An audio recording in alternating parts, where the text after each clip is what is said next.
Estamos de regreso y recibimos con nosotros en estos momentos a Francisco Guillén. Señores, déjenme comentarle a todos ustedes que Francisco Guillén está como candidato para diputado de la circunscripción número 1 de la Fuerza del Pueblo. ¿Cómo estás? Bienvenido. Muchas gracias, Sara, Afe. Para mí un placer estar aquí con ustedes y con todo el público que escucha este programa. Una pequeña corrección, es aspirante. Aspirante a candidato. Sí, bueno, porque todavía no estamos en el momento electoral del calendario que permite hablar de candidaturas Lo di por formales. hecho. Pues bueno. Sí, yo también lo doy por hecho, pero hay que hacer la corrección. Pero ya, exactamente. Háblanos cómo van los trabajos, cómo van ese mano a mano, esa entrega al pueblo, ese seguimiento, cómo van los trabajos. Bien, muchísimas gracias. Mira, nosotros en este momento, respetando el calendario electoral y el momento electoral en el que nos encontramos, nosotros estamos agotando un proceso interno, ¿verdad?, para acercarnos a los dirigentes del partido, pero hacia afuera estamos agotando otro trámite, otro proceso con las comunidades para conocer cuáles son sus inquietudes. Nosotros hemos basado este primer trecho del trabajo político en conocer las prioridades de la gente, las inquietudes, cuáles son sus urgencias, sus necesidades. Porque desde el primer momento hemos entendido, y esto lo hemos aprendido con el doctor Leonel Fernández, que preside nuestra organización política, nuestro partido, que es muy difícil o es muy improbable que haya una solución real a los problemas de la gente si esa solución no incorpora lo que la gente necesita y quiere. Uno puede tener una carpeta de soluciones o de propuestas para llevarlas a un determinado sector, pero quizás eso no es lo que el sector quiere o esa no es la urgencia. Te pongo un ejemplo claro. En Manganagua. Ayer estuvimos por Manganagua visitando a algunos dirigentes, yendo a algunas casas de personas que nos abrieron las puertas. Le agradecemos muchísimo por recibirnos con tanto cariño. La situación en Manganagua podría ser la falta de agua en un momento determinado, sí, o el tema de la inseguridad, o un tema de asfaltado, por ejemplo. Y aquí me estoy excediendo del ámbito meramente legislativo, yendo a los problemas comunitarios que pasan regularmente en los distintos sectores. ¿Qué sucede? Si esos son los problemas de Manganagua o las urgencias de Manganagua, quizás uno va a San Carlos y en San Carlos uno se encuentra con que el problema es la indisponibilidad de cupos para las escuelas públicas que están en la zona. Pero quizás uno va al Cacique y el problema del Cacique es totalmente distinto. Quizás lo que hace falta es una cancha, por poner un ejemplo. Entonces, el hecho de que todas estas comunidades o sectores se encuentren en la circunscripción 1 del distrito, es decir, territorialmente cerca, no significa que sus necesidades son iguales. Claro. Entonces, entendiendo eso, hay que ir a cada uno de esos sectores, ir donde los líderes comunitarios, ir a las iglesias, ir donde las juntas de vecinos, a los clubes deportivos y donde la gente a sus casas, que muchos están dispuestos a recibirnos para poder transmitirnos eso, entendiendo que uno puede ser un canal para la solución efectiva. Cuando uno tiene esa data, esa información, uno dice, bueno, en este sector las prioridades son estas, en este otro son estas. Pero esa data debe ser analizada para que, y sin irnos muy técnico en esto, ¿verdad? Esa data tiene que ser analizada en su conjunto para uno poder proponer algo, cualquier solución, llevar cualquier propuesta que de manera integral también pueda abarcar todos los sectores del distrito, de la circunscripción 1, por ejemplo. Entonces, lo importante aquí es uno poder escuchar, uno poder entender de qué se trata esa necesidad, esa urgencia o esa prioridad que tiene un grupo de personas en un sector y cómo esto se conjuga con los otros sectores para poder hacer propuestas que vayan de la mano con esas necesidades. Claro que sí. Tú como joven, tú como ya entrando lo que es esta carrera política que abarca tantas responsabilidades, ¿cómo has visto tú con ese mano a mano, visitando a esos lugares y la situación actual que vive República Dominicana? ¿Cómo tú ves las necesidades que ellos tienen y lo que estamos viviendo hoy en día? ¿Qué es lo que más abunda en esas dificultades que tienen esos lugares? Mira, la situación de la República Dominicana en la actualidad es crítica. Es crítica desde el punto de vista de la seguridad, del alto costo de la vida, es crítica desde el punto de vista macroeconómico. Hay temas puntuales que, digamos, encajan en estos grandes sectores, pero que afectan a grupos determinados. Por ejemplo, nosotros hemos podido ver, y es uno de los temas que nosotros más vamos a tratar porque nos interesa buscar soluciones reales para ello, es el tema de las madres solteras, que tienen un solo ingreso en la casa y con eso tienen que mantener a sus hijos, buscar quien les ayude con sus hijos porque tienen que salir a trabajar. Son hogares monoparentales, a veces no son madres solteras, a veces son padres que tienen que hacerse cargo de sus hijos de manera individual. Pero en el caso de las mujeres, por la brecha salarial que hay, todavía por ese empujón adicional que le falta a la mujer para poder posicionarse en el lugar que le corresponde en la sociedad y en el mercado laboral, necesitan una ayuda del gobierno. Y una ayuda no es solamente asistencialismo, es crear oportunidades y crear las bases para que ellas por sí mismas puedan echar para adelante a sus hijos. Entonces, el tema de las madres solteras es uno. El otro tema es las actividades fuera del ámbito escolar o universitario para los jóvenes de esos sectores. Necesitan tener más espacios para poder recrearse, para poder practicar deportes, para poder incursionar en actividades culturales. Nuestros sectores están ávidos, están carentes de espacios culturales y deportivos suficientes para poder abordar este tema tan crucial que tiene que ver con la economía, tiene que ver con la educación y que tiene que ver directamente con la inseguridad. Luego hay temas de los servicios básicos que han ido en franco deterioro. Electricidad, agua, evidentemente recogida de basura, ya esto es un tema de la ciudad, pero todo esto que te comento, que hemos ido encontrando en esos sectores que hemos visitado, viene acompañado de algo que a mí particularmente me ha llenado de alegría. ¿Cómo qué? La expectativa y la esperanza de la gente cifrada en la juventud que está entrando en política y que va a empezar a ocupar esos espacios de poder, como empezó a suceder en el año 2020 en el Congreso, con muy buenos amigos que tengo allí que han llegado por primera vez a hacer una magnífica labor, por ejemplo, Omar Fernández. Luego, en esa juventud, o en esta... Un paréntesis, claro. Tú sabes que dentro de lo que es la política, eso que tú mencionas es importante porque hay personas que critican a los que están gobernando desde afuera, pero no quieren colaborar. O sea, esos jóvenes que están ahora mismo, como tú bien mencionas, qué bueno que se integran para que formen parte de lo que es esa situación que estamos pasando y que puedan ellos, desde su punto de vista, pues tratar de aportar algo de sus conocimientos para poder ayudar a las personas que están liderando algunos partidos políticos. Mira, como ejemplo, como tú, Omar Fernández, también otros chicos que están dentro de la política que están aportando, y eso es bueno. Claro, eso es buenísimo. Que también, agregándole algo a eso, en los partidos políticos hay una negativa de que la juventud crezca dentro de los partidos.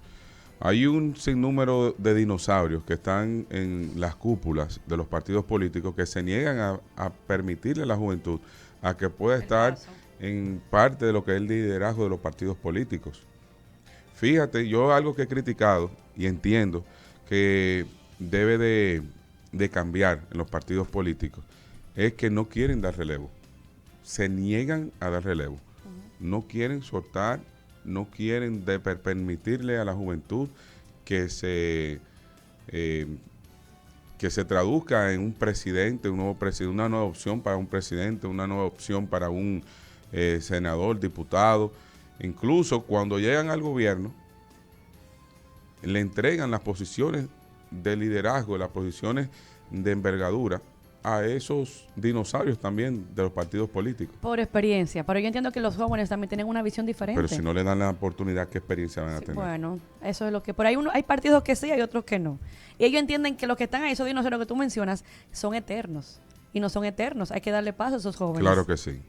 Claro, mi experiencia en la Fuerza del Pueblo ha sido totalmente distinta y por eso he podido concertar con el favor de tantos jóvenes que a través, por ejemplo, de las aspiraciones que yo tengo o anteriores a ellas, en el caso de Omar y de muchos otros jóvenes que están en la Fuerza del Pueblo, hemos podido concertar el favor de esos jóvenes para ingresar en la Fuerza del Pueblo. ¿Pero por qué han ingresado?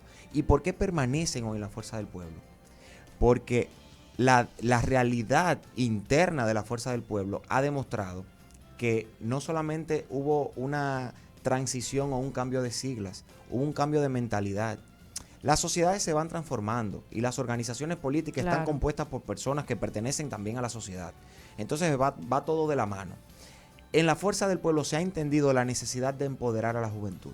Por ejemplo, hace 10 años o hace 5 años era imposible pensar que un joven en un partido mayoritario por ejemplo, un joven como yo, 33 años, en un partido mayoritario, podía aspirar a diputado del Distrito Nacional. Imposible. Esas eran posiciones reservadas para un sector específico. Es así. Y hoy, por ejemplo, en la Fuerza del Pueblo, donde yo estoy aspirando a candidato a diputado por el Distrito Nacional, por la circunscripción 1, yo no solamente he encontrado la puerta o el puente para poder hacerlo, sino que he encontrado el apoyo de muchas de esas personas que anteriormente no veían eso como una posibilidad. Entonces yo creo que esas transformaciones a veces se van dando a golpe de portazo, pero a veces también se van dando con el mismo cambio que se produce en la sociedad. Y así como en la Fuerza del Pueblo, hay jóvenes muy valiosos en otros partidos. La cuestión aquí está en que no vemos que otros partidos políticos estén abriendo las mismas oportunidades a la juventud que se están abriendo en la Fuerza del Pueblo. Pero digo algo más, la Fuerza del Pueblo es el primer partido político de la historia dominicana en abrirle tantos espacios en el máximo órgano de dirección, como lo es la dirección política, a tantas mujeres. Señores, Fuerza del Pueblo tiene 21 mujeres en la dirección política, que sería el equivalente al comité político, ¿verdad? O a la dirección ejecutiva. Y cuando uno analiza, Fuerza del Pueblo tiene más mujeres en su dirección política que el PLD y el PRM juntos en las suyas. Mira. ¿Qué quiere decir eso? Le está dando Que oportunidad. se está creyendo en la participación de la mujer, que se le están abriendo oportunidades a los jóvenes. Eso es lo que está pasando. Y considero que esa experiencia que estamos teniendo dentro del partido debería traspolarse a las otras organizaciones políticas. Y voy más lejos. Las oportunidades que están teniendo los jóvenes en la Fuerza del Pueblo y las mujeres en la Fuerza del Pueblo no están implicando un desplazamiento de las personas que ya tienen una experiencia de Estado y un largo camino recorrido. Y eso es bueno, porque es un espacio político donde se está conjugando la experiencia de Estado y la experiencia política con esas nuevas ideas que traemos los jóvenes, con esa visión tan integral y tan, yo diría hasta de cierta manera rebelde a veces que traen las mujeres. ¿Y por qué digo rebelde? Ayer fue el Día Internacional de la Mujer. Hicimos un comentario en un espacio en el que estamos todos los miércoles. En Usted Tiene la Palabra. ¿Y qué decíamos allí?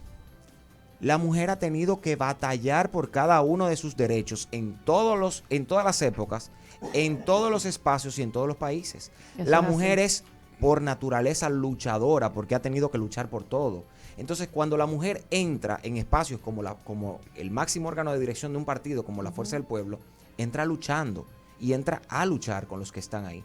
Y eso es positivo para la democracia, es representativo de la sociedad y eso es lo que va a permitir que sigamos evolucionando al ritmo de la sociedad. Y no luchar para entrar, es luchar para mantenerse también ahí adentro. Eso es correcto. Y para que sus ideas se escuchen y para que sus planteamientos cobren valor y tengan efectividad. Volviendo con la pregunta de ahorita, que no quedó cerrada, nosotros encontramos en los recorridos que hemos hecho en estos sectores muchas precariedades y mucha angustia por la situación que actualmente vive el país. Pura crisis. Eso es lo que tenemos.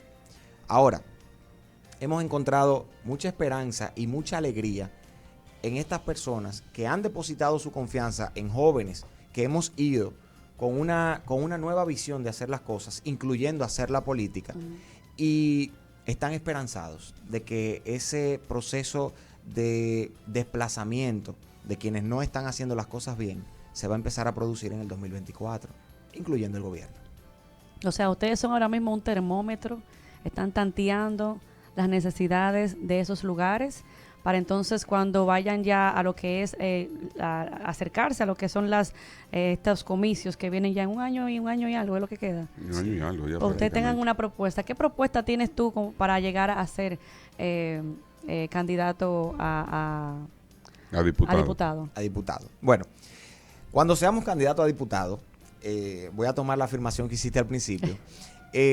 Nosotros esperamos ya tener ese conjunto de propuestas listos, pero que partan de ese proceso de escucha que tenemos realizando desde hace un año. Sin embargo, puedo adelantar algo. En la República Dominicana tenemos una situación muy particular y es que necesitamos desarrollar una doble agenda. ¿Cuál es esa doble agenda? Primero, la agenda de los servicios básicos no cubiertos, educación, salud, energía eléctrica, seguridad, que todavía el desarrollo que ha experimentado la República Dominicana en estos últimos años, en estos 30 años, no se ha distribuido o no ha llegado de manera igualitaria a todos los sectores. Y nosotros tenemos que trabajar en esa agenda, digamos, de servicios básicos y de necesidades elementales que todavía no están cubiertas en gran parte de la población, pero tenemos que trabajar también en una agenda más avanzada de innovación, de oportunidades, de emprendedurismo, de tecnología.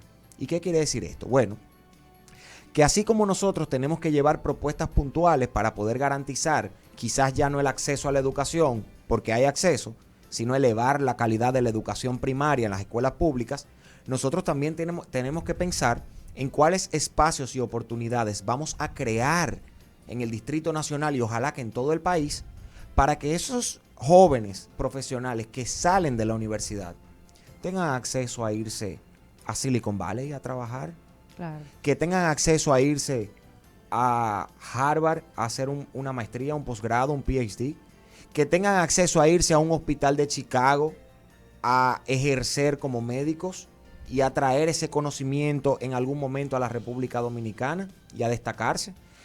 Tenemos dominicanos en Silicon Valley, tenemos dominicanos en Harvard trabajando y que han estudiado, tenemos dominicanos en grandes hospitales de Estados Unidos, y pongo Estados Unidos porque es donde está la mayor población dominicana fuera del país. Ahora, si tenemos dominicanos en todos esos lugares destacándose, descollando de una manera admirable, esas oportunidades que ellos tuvieron de irse y de conseguir esos espacios, vamos a llevárselas a los chicos de Manganagua, a los chicos de San Carlos, a los chicos del Cacique, a los chicos de Naco, a los chicos de Arroyo Hondo. Vamos a llevársela a todos, porque todos tienen la capacidad. Lo de la yuca de Naco y lo de la puya de Arroyo Hondo. Porque La capacidad de y Naco y lo de Arroyo Hondo tienen cuartos países para allá. Todos tienen el derecho. A lo que me refiero, aquí ni siquiera hay que Claro. hacer distinción de clases. Lo que pasa es que los de Naco y los de Arroyo Hondo tienen la posibilidad quizás de costear Claro. sus gastos. Ahora, tenemos que crear, cuando hablo de oportunidades, no es solamente, AFE, desde el punto de vista económico, es crear oportunidades académicas, crear oportunidades de que los cazatalentos, por ejemplo, de otros países, miren a la República Dominicana y digan, hay buenos profesionales. Claro, ahí. en eso comparto contigo la idea. Los talentos no tienen clase social. Claro, de eso se trata. Entonces hay que crear esas oportunidades. Y, por ejemplo, el Instituto Tecnológico de las Américas.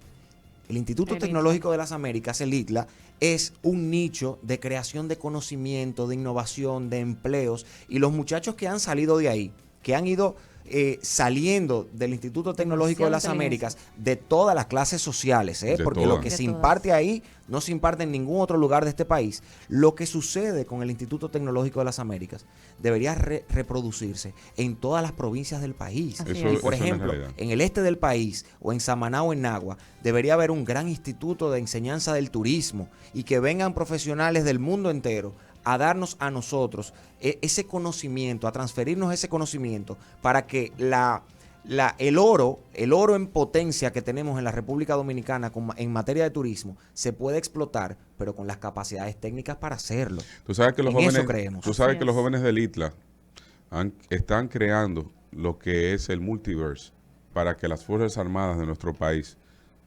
puedan entrenarse en todas las áreas de fronteriza del país en materia de aviación, en materia de entrenamiento. Seguridad nacional en general. En todo esto, estos jóvenes están creando eso y la Fuerza Aérea ahora me parece que va a ser la primera institución que va a iniciar a utilizar ese multiverse, los infanteros, pero también va a haber en tema de aviación, en tema de control de tránsito aéreo, también de patrullaje en todo lo que es la frontera.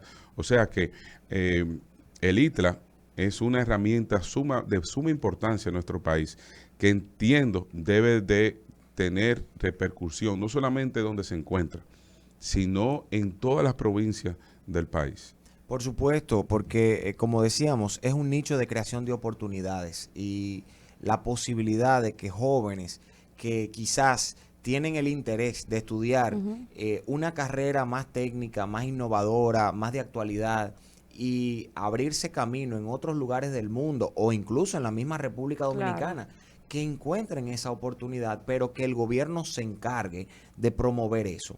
Y cuando digo en la misma República Dominicana, muchas veces nosotros pensamos que la forma de producción económica de aquí, al depender tanto de los servicios, al haber poca innovación, poca patentización, hay poco mercado, hay poco, digamos, poco campo de acción. Sin embargo, ese es otro de los puntos que nosotros tenemos que empezar a abordar con sinceridad y con la mejor intención de trabajo. Y es crear oportunidades de emprendimientos para que los jóvenes que desean abrir empresas en determinadas áreas de la tecnología, de la medicina, digamos, cosas que nosotros normalmente no vemos en la República Dominicana, puedan empezar a crear esos espacios con emprendimientos nuevos, pero con la ayuda del gobierno. Yo sé que hay muchas ideas, pero no pueden materializar. No pueden materializarla, porque ¿qué pasa? A ver, un joven de 25 años egresado, o de 28 años egresado de una de estas carreras, que tenga la posibilidad de aplicar sus conocimientos y crear una nueva empresa, quizás no se atreve a tomar el riesgo de hacerlo porque no tiene los recursos y no se va a atrever a empeñar una casita en la que pueda vivir de su familia. Tampoco los bancos aquí no son como Estados Unidos que se sientan contigo a ver tu proyecto de trabajo y creer en ti, te apoyan. Aquí no es eso, tienes que llevar una garantía. Claro, ese es el tema, los fondos ángeles. Entonces el gobierno, al haber escasez de fondos ángeles aquí, debería decir, bueno, vamos a crear incentivos para que las empresas privadas creen estos fondos ángeles, nosotros flexibilizar de manera fiscal en algún momento para poder acompañar a estos jóvenes y ver si realmente aquí hay material de ganancia económica. Sí. Porque al final los fondos ángeles ayudan, pero detrás hay un equipo financiero que está viendo el potencial de ese proyecto. Eso sería muy interesante. Creo que también podemos entrar ahí en materia de primer empleo, evidentemente oportunidades a las madres solteras y a las familias que son de único ingreso. Hay mucho por hacer, pero creo que estamos en un buen momento para empezar a hacer estos planteamientos ya con sinceridad y con la cabeza puesta en el deseo de que este país progrese y eche para adelante. Bueno, sí. Francisco, lamentablemente el tiempo se nos ha ido. Muchos tópicos por tocar, pero puede haber un segundo encuentro, ¿verdad? Así sí. Que te agradecemos tu propuesta como candidato a diputado, ¿verdad? Por la Fuerza del Pueblo. Esperemos que en una próxima ocasión podamos tocar todos los temas. Así que muchísimas gracias. O por lo menos lo que faltaron. Lo que faltaron, gracias, exactamente. Muy interesante. Gracias. Muchísimas gracias a Francisco Guillén. Nosotros hacemos una brevísima pausa. Retornamos de inmediato. Que el bonogas